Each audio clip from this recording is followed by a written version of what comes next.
ॐ श्री परमात्मने नमः। अथ श्री विष्णुसहस्रनाम स्तोत्रम्। यस्य स्मरणमात्रेण जन्म संसारबन्धनात् विमुच्यते। नमस्तस्मै विष्णवे प्रभविष्णवे। नमः समस्तभूतानाम् आदिभूताय भूभृते अनेकरूपरूपाय विष्णवे प्रभविष्णवे। वैशम्पायन उवाच श्रुत्वा धर्मान् शेषेण पावनानि च सर्वशः युधिष्ठिरशान्तनवं पुनरेवाभ्यभाषता। युधिष्ठिरुवाच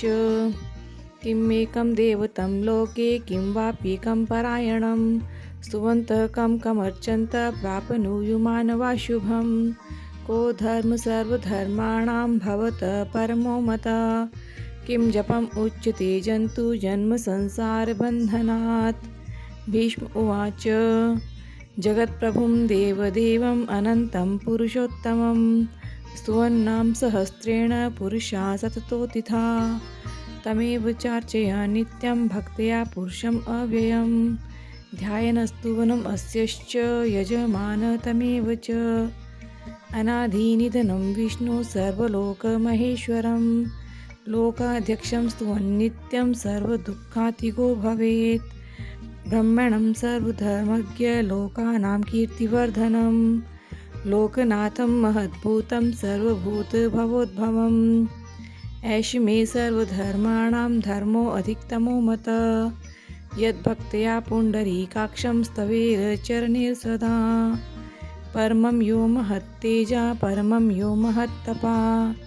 परमं यो महद्ब्रह्मा परमं यो परायणं। पवित्राणां पवित्रं यो मङ्गलानां च मङ्गलं देवतं देवतानां च भूतानां यो अव्ययपिता। यतः सर्वाणि भूतानि भवन्ति आदियुगागमे यस्मिंश्च प्रलयं यान्ति पुनरेव युगक्षये। तस्य लोकप्रधानस्य जगन्नाथस्य भूपते विष्णुनां सहस्रं मे शृणु पापभयापहम्। यानि नामानि गौणानि विख्यातानि महात्मना ऋषिभिः परिगीतानि तानि वक्ष्यामि भूतये। ॐ विश्वं विष्णुवषट्कारो भूतभव्य भवत्प्रभु भूतकृत् भूतभृद्भावो भूतात्मा भूतभावना भूतात्मा परमात्मा च मुक्तानां परमा गतिः अव्ययः पुरुषः साक्षी क्षेत्रज्ञो अक्षर एव च। योगो योगविदां नेता प्रधान पुरुषेश्वर नरसिंह वपु श्रीमान् केशव पुरुषोत्तमा सर्वशिवस्थाणो भूतादिनिधि अव्यय संभवो भावनो भर्ता प्रभव प्रभुरीश्वर स्वयंभू शम्भुरादित्य पुष्पराक्षो महास्वना अनादिनिधनो धाता विधाता धातुरुत्तमा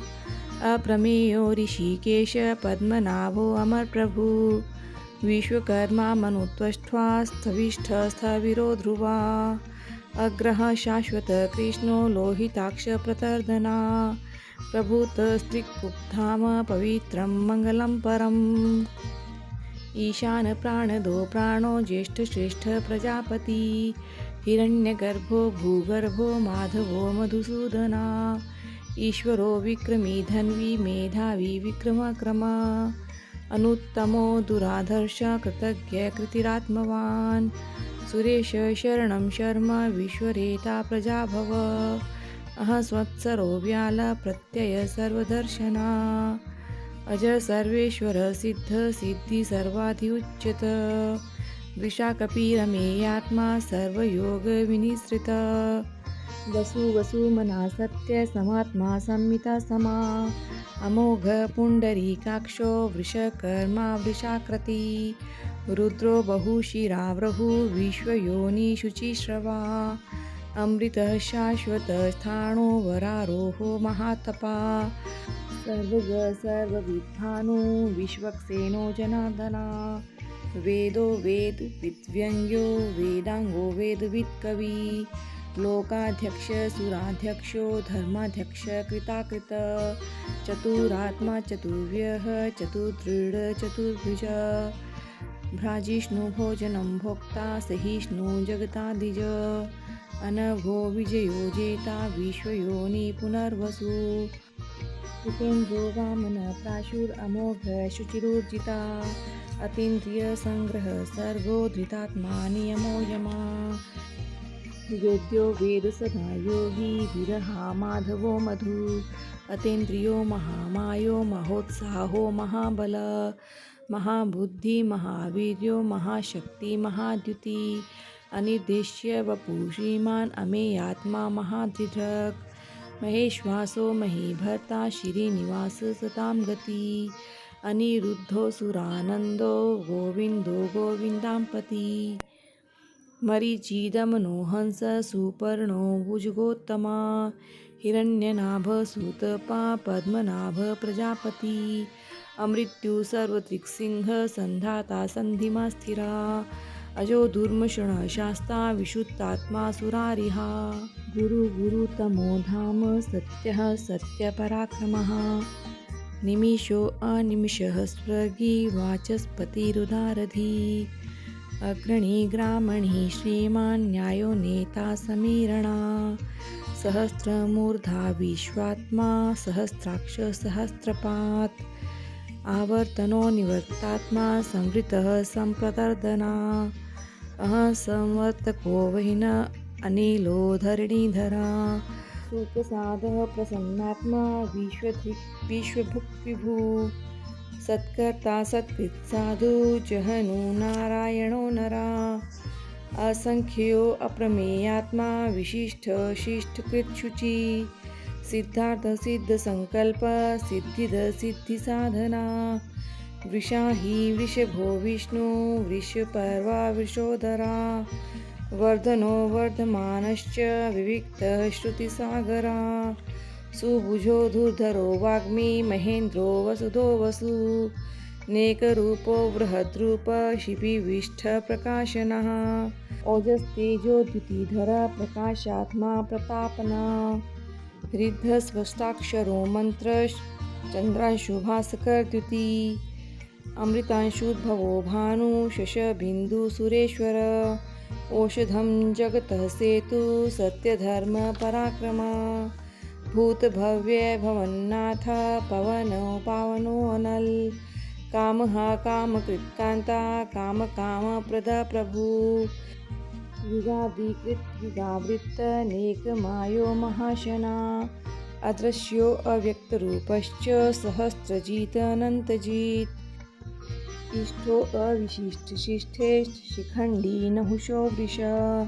क्रोधहा क्रोधकृत्कर्ता विश्वबाहु महीधरा अच्युत प्रथित प्राण प्राणदो वासवानुजा अपां निधि अधिष्ठानम् अप्रमतः प्रतिष्ठित स्कंद स्कंदधरो धूर्यो वरदो वायुवाहना वासुदेवो बृहद्भानु आदिदेव पुरंदरा अशोकः तारणतारा शूरशौरी जनेश्वरः अनुकूलशतावृत्त पद्मी पद्मनिभक्षण पद्मनाभो अरविन्दाक्ष पद्मगर्भ शरीरभृत् महरिद्धिरिद्धो वृद्धात्मा महाक्षो गरुडध्वज अतुल शरभो भीम समयज्ञो हविहर सर्वलक्षण लक्षण्यो लक्ष्मीवास समितिजया विक्षरो रोहितो मार्गो हेतु दामोदरः सः महीधरो महाभागो वेगवानमिताशना उद्भवक्षोभणो देव श्रीगर्भ परमेश्वर करणं कारणं कर्ता विकर्ता गहनो गुहो व्यवसायो व्यवस्थान संस्थान स्थानदो ध्रुवा परर्धि परं स्पष्टा तुष्टपुष्ट सुभक्षणा रामो वीरजो मार्गो नेयो नयो अनय वीरशक्तिमता श्रेष्ठो धर्मो धर्म विदुत्तमा वैकुंठ पुरुष प्राणद प्रणव प्रथु हिरण्यगर्भ शत्रुघ्नो व्यापतो वायुधोक्षज ऋतुसुदर्शन काल परमेष्ठि परिग्रह उग्रः संवत्सरो दक्षो विश्रामो विश्वदक्षिणा विस्तारस्थावरस्थाणु प्रमाणं बीजमव्ययम् अर्थोऽनर्थो महाकोशो महाभोगो महाधन अनिर्वीणस्थविष्ठो अबुधर्मयुक् महामुखा नक्षत्रनेमि नक्षत्री क्षम श्याम समीहना यज्ञ इज्यो महेज्यश्च क्रतुसत्रं सतां गति सर्वदर्शी विमुक्तात्मा सर्वज्ञो ज्ञानमुत्तमम् सुवृत सुमुख सूक्ष्म सुघोष सुखद सुहृद मनोहरो जितक्रोधो वीरबाहु विदारणा स्वापन स्ववशो व्यापी नेकात्मानेककर्मकृत् वत्सरो वत्सली वत्सी रत्नगर्भो धनेश्वर धर्मगुप् धर्मकृत् धर्मी सत् असत् क्षरम् अक्षरम् अविज्ञाता सहस्रांशु विधाता कृतलक्षणः गवस्तिनेमि सत्त्वस्थ सिंहो भूतमहेश्वर आदिदेवो महादेवो देवेशो देवभृत्कुरु उत्तरो गोपति गोप्ता ज्ञानगम्य पुरातना शरीरभूत भृत्भोक्ता कपेन्द्रियो भूरि दक्षिणा सोमपो अमृतप सोम पुरुजित पुरुषोत्तमः विनयो जय सत्यसन्धो दाशारः सात्वताम्पति जीवो विनिता साक्षी मुकुन्दो अमितविक्रमा अम्भोनिधि अनन्तात्मा महोदधीशयोऽन्तकः अजो महारः स्वाभाव्यो जिता मित्रप्रमोदना आनन्दो नन्दनो नन्दा सत्यधर्मत्रिविक्रमा महर्षि कपिलाचार्य कृतज्ञो मेदिनीपति त्रिपत्रिक्दशो अध्यक्षो महाशृङ्ग कृतान्तकृत् महावराहो गोविन्द सुषेण कनकागदी गुहो गम्भीरो गहनो गुप्तचक्र गदाधर वेदास्वाङ्गोजितो कृष्णो दृढसङ्कर्षणो उच्यत वरुणो वारुणो वृक्ष पुष्कराक्षो महामना भगवान् बगहानन्दी वनमाली हलायुधा आदित्यो ज्योतिरादित्य सहिष्णु गतिसत्तमा सुधन्वा खण्डपरशु दारुणो द्रविडप्रदा दिवि स्पृक् सर्वदृग्व्यासो वाचस्पतिर्यो निज त्रिसाम सामग साम निर्वाणं भेषजं विशक् संन्यासकृच्छम शान्तो निष्ठशान्तिपरायणं शुभाङ्ग शान्तिदस्पृष्ट्वा कुमुद कुवलेशय गोहितो गोपति गोप्ता वृषभाक्षो वृषप्रिया अनिवर्ति निवर्तात्मा संक्षेप्ताक्षेमकृत् शिव श्रीवत्सवक्षा श्रीवास श्रीपति श्रीमतांवर श्रीद श्रीश श्रीनिवास श्रीनिधि श्रीविभावन श्रीधर श्रीकर श्रेय श्रीमान लोकत्रयाश्चर्य स्वक्षः स्वङ्गष्टानन्दो नन्दिज्योति गणेश्वर विजितात्मा विधेयात्मा सदकीर्तिर्छिन्संशया उद्दीर्ण सर्वदचक्षु अनिश शाश्वत स्थिर भूषयो भूषणो भूति विशोक शोकनाशना आर्चिष्मान् अर्चित कुम्भो विशुद्धात्मा विशोधना अनिरुद्धो अप्रतिरथः प्रमुद्योम्नो अमितविक्रमा कालनेमि निहावीर शौरिशूर जनेश्वर त्रिलोकात्मा त्रिलोकेश केशव केशिहा हरि कामदेव कामपाल कामिकान्त कृतागम अनिर्देश्य वपु विष्णु वीरो अनन्तो धनञ्जया ब्रह्मणो ब्रह्मकृत् ब्रह्मा ब्रह्म ब्रह्म विविधन ब्रह्मविद्ब्राह्मणो ब्रह्मी ब्रह्मज्ञो ब्राह्मणप्रिया महाकर्मो महाकर्मा महातेजा महोरगा महाकृतु महायज्ञा महायज्ञो महाहवी सत्व्यः सत्वप्रिय स्तोत्रं स्तुतिस्तोतारणप्रिया पूर्णपूरीयता पुण्य पुण्यकीर्तिर्नामया मनोजवः तीर्थकरो वसुरेता वसुप्रदा वसुप्रदो वासुदेवो वसुमना हवी सद्गति सत्कृति सत्ता सद्भूति सत्परायणा शूरसेनो यदुश्रेष्ठा सन्निवास सुयामुना भूतावासो वासुदेवः सर्वासो निलयो अनल दर्पः दर्पदो दृप्तो दुर्धरोऽथा पराजिता विश्वमूर्ति महामूर्ति दीप्तमूर्तिर्मूर्तिमान् अनेकमूर्ति अव्यक्त शतमूर्ति शतानन एकोनेकः सवक किं यत तत् पद्मनोत्तमं लोकबन्धु लोकनाथो माधवो भक्तवत्सल सुवर्णवर्णो हेमाङ्गो वराङ्ग चन्दनाङ्गदी विरहा विस्मः शून्यो धृताशी अचलचल अमानी मानदो मान्यो लोकस्वामी त्रिलोकधृक् सुमेधा मेधजो धन्य सत्यमेधा धराधर तेजो वृषोद्युतिधर सर्वशस्त्रभृतांवर प्रग्रहो निग्रहो व्यग्र्यो नेकशृङ्गो गदाग्रिज चतुर्मूर्ति चतुर्बाहु चतुर्व्यूह चतुर्गति चतुरात्मा चतुर्भाव चतुर्वेदविद् एकपात् समावर्तो निवर्तात्मा दुर्जयो दुरतिक्रम दुर्लभो दुर्गमो दुर्गो दुरावासो दुरारिहा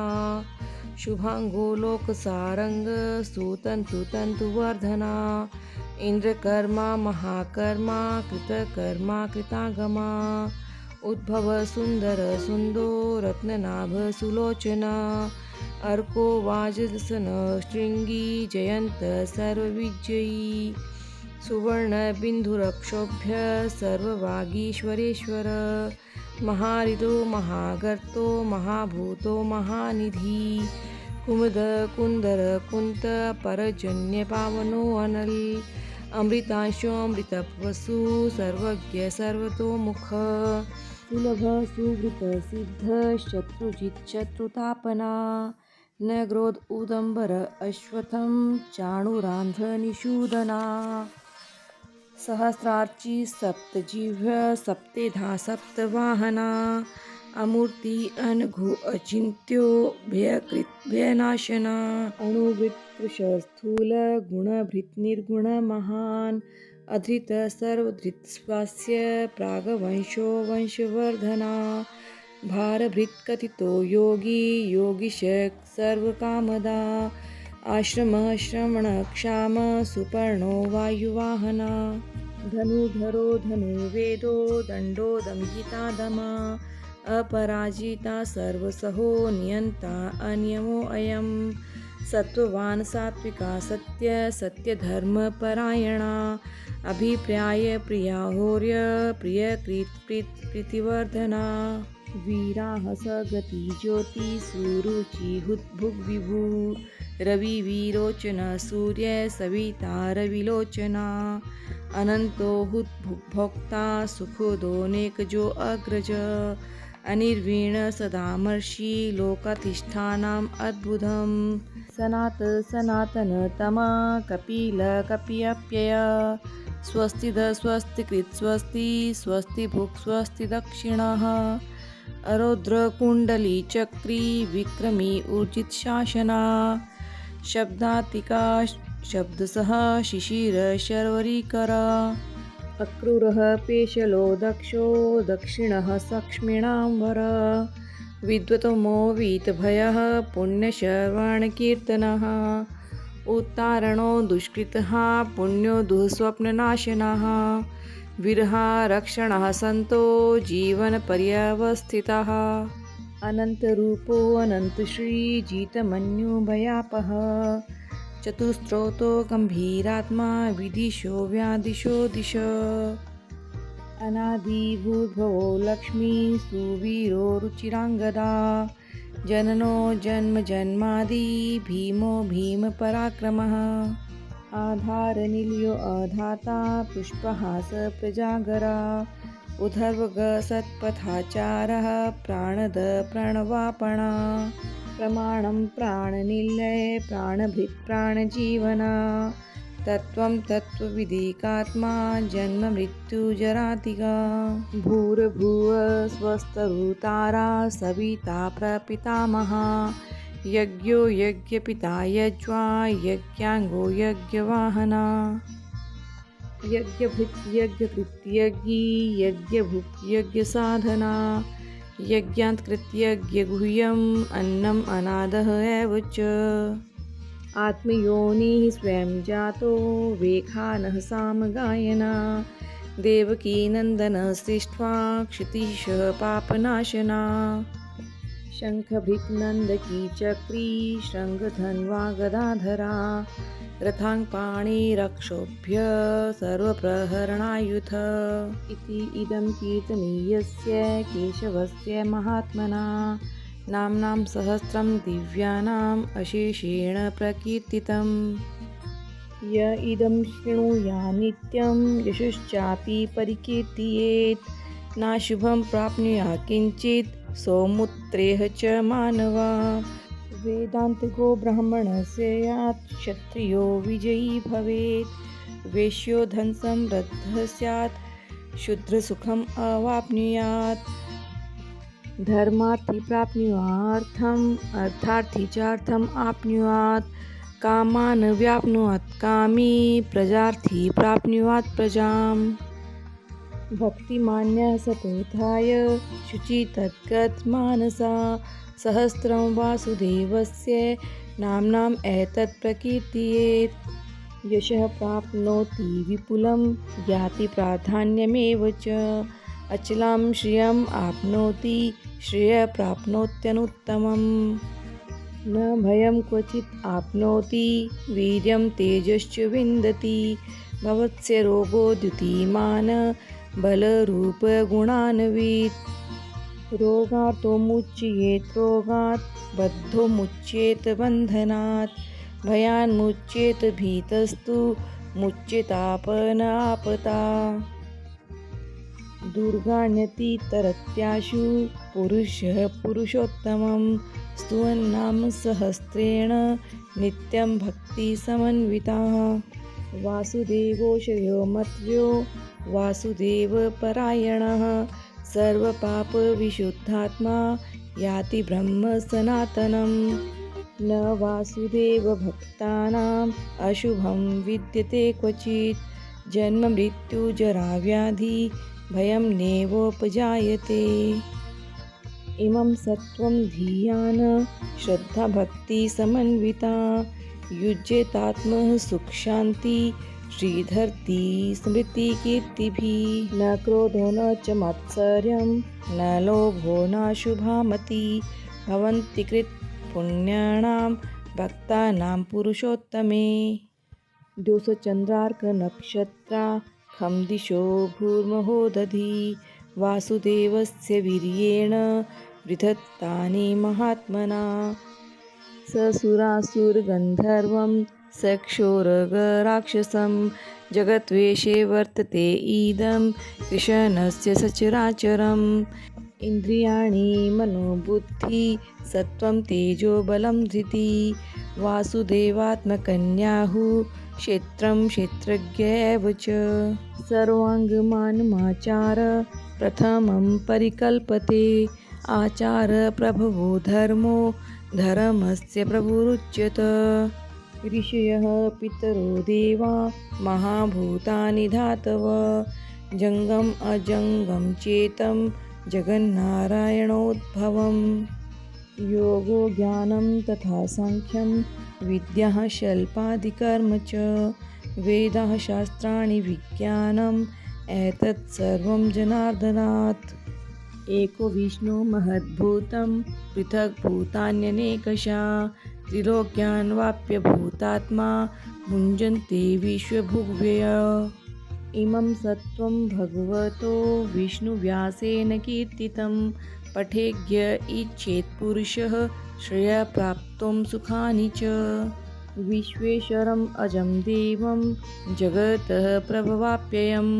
भजन्ति ये पुष्कराक्षं नैते यान्ति पराभवम्। ओम तत्सति श्री महाभारते शतसहस्रस्यां संहितायां वैयासिक्यामानुशासने के पर्वणि भीष्म युधिष्ठिर संवादे श्री विष्णु द्वितीय सहस्रनाम स्तोत्रम भगवते श्रीमन्नारायणामर्पणमस्तु।